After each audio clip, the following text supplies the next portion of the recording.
Boxing Bros UK here. I am with the legend Adam Smith. Hi. That's very kind of you. I don't know about that, but it's lovely to see you and lovely to be here for a big fight on Saturday night. Really enjoying this whole build-up, and can't wait for it. I get excited about going to York or Bethnal Green, but Wembley's on my doorstep. I live only 10 minutes away, and so it's a home gig for me, and there's nothing like the stadium. I think Carl Froch and George Groves showed that when they lit up the new stadium, but I was there for Frank Bruno and Oliver McCall back in '95 at the old stadium. There's something about Wembley; it's a national treasure, and now we've got another Brit trying to rewrite history.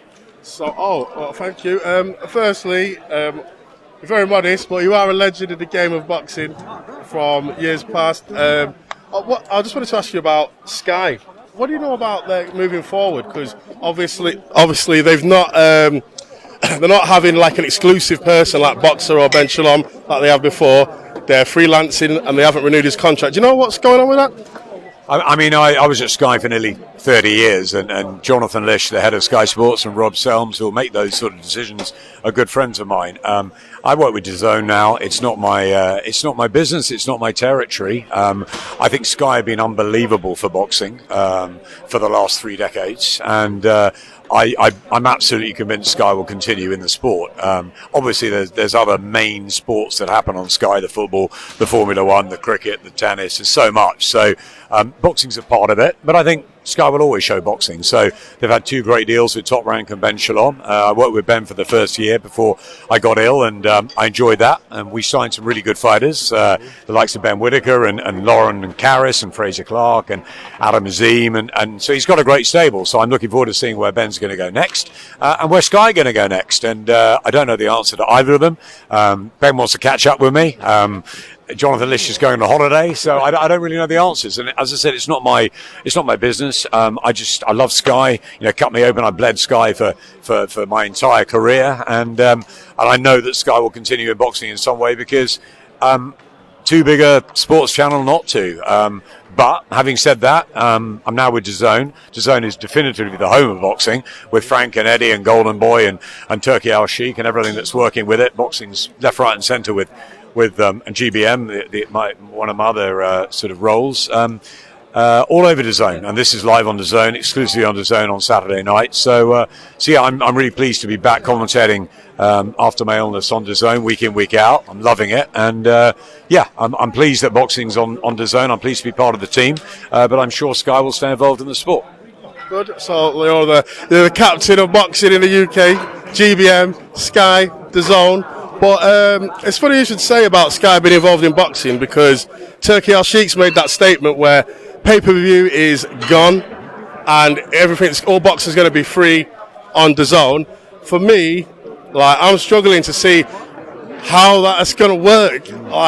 Because are we going to get the good fight? I don't know. How do you think it's going to work? Because you're working on DAZN now. Maybe you can give us an inside track. Well, it's a very interesting statement. I read what you read, and I think there's a lot of changes in boxing that are happening. You see Netflix come in as well. I was there in New York with Katie Taylor's phenomenal performance last Friday night. She was phenomenal, and it was a great show that Jake and Nikisa put on for MVP and Netflix. And Netflix are going to go again, obviously, with Canelo and Crawford. So, DAZN, the home of boxing, but good that Netflix are coming in, bringing a new audience. And Sky, of course, I think still will.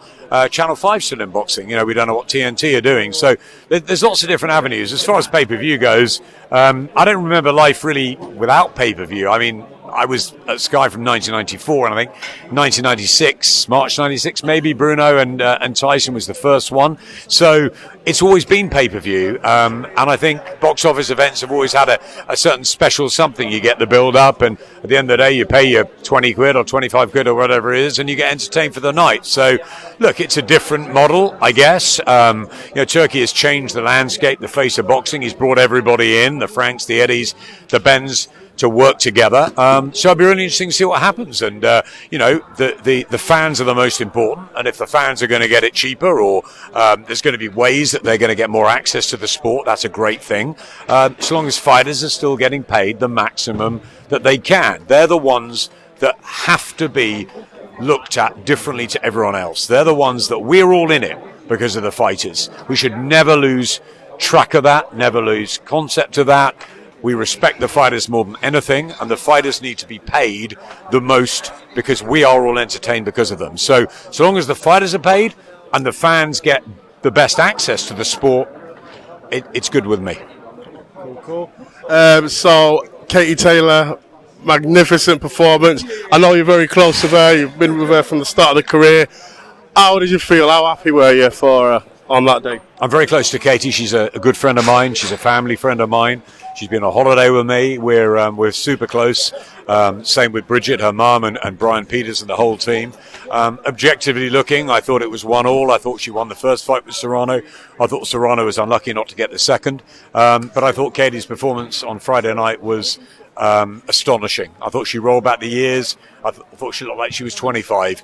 I thought her boxing was class. I thought she was brilliant with her feet. I thought she was in and out. I thought she won easily, and it was just a brilliant performance at this stage of her career. She's already a legend. She's already an Irish icon, one of the best sports people we've ever had, full stop. And what she did dressing up as a boy in the early days is just you can't write anything. It's more than a Hollywood movie, and she's also the most humble, wonderful human being. So I think it was the icing on the cake of a legendary, phenomenal career. What does she do now? She doesn't need to fight again. What I'd like to see her do is have an Irish homecoming. I think it's long overdue. A massive stadium show in Ireland. I think the Irish people deserve that. I think Katie deserves it. And I hope that Brian and Eddie and everybody involved do everything to make that happen. Whether that's against Chantel Cameron and they work with Jake and Nikisa, that'll be fantastic. But I don't really think it matters who it is. I think Katie needs to have a homecoming before she hangs the gloves up. So, you might not be able to answer this because of your job, but I believe that Katie Taylor is the best boxer to come out of Ireland, including the men, of what she's achieved. What do you say to that statement? I think Katie's the best sports person ever to come out of Ireland, never alone boxing. I think she's unrivaled. I think what she's achieved, and as I said, the manner when she was 10 years old and she had to be Kay Taylor and dress up as a boy to achieve her dream. You're going to see the documentary film coming out soon. She's been around our dinner table. She's the nicest, most wonderful, friendly. My kids are inspired by her, and she is just so modest and so grateful for her opportunities. And there'll never be another Katie Taylor. I think she's that special, and I think when it's all said and done, people will look back and realize not only is she, in my opinion, the greatest female boxer that's ever lived, and all due respect again to others like Amanda and Clarissa, who I adore, I think for what Katie's gone through and what Katie's achieved, both amateur and pro, she's unrivaled. And I think not only will she be remembered as one of the greatest female boxers, if not the greatest that's ever lived, she'll be remembered as one of the greatest sports people who have ever lived. I mean, top female male boxer, top boxer that's ever lived, but top sports people. I mean, you name me many more that have conquered such an arduous journey as Katie Taylor, achieved what they have for her country, for the world, have been such a trailblazer for women's boxing. And again, no disrespect to the likes of Layla Ali and Jane Couch and all those who came before her. But in this generation, there's never been another. She's unparalleled, unrivaled. And I think history will be kind. And I think there will be people that say Katie Taylor is one of the greatest human beings who turned into sport that there has ever been. But I think we can't really say it at the moment. We're still in it.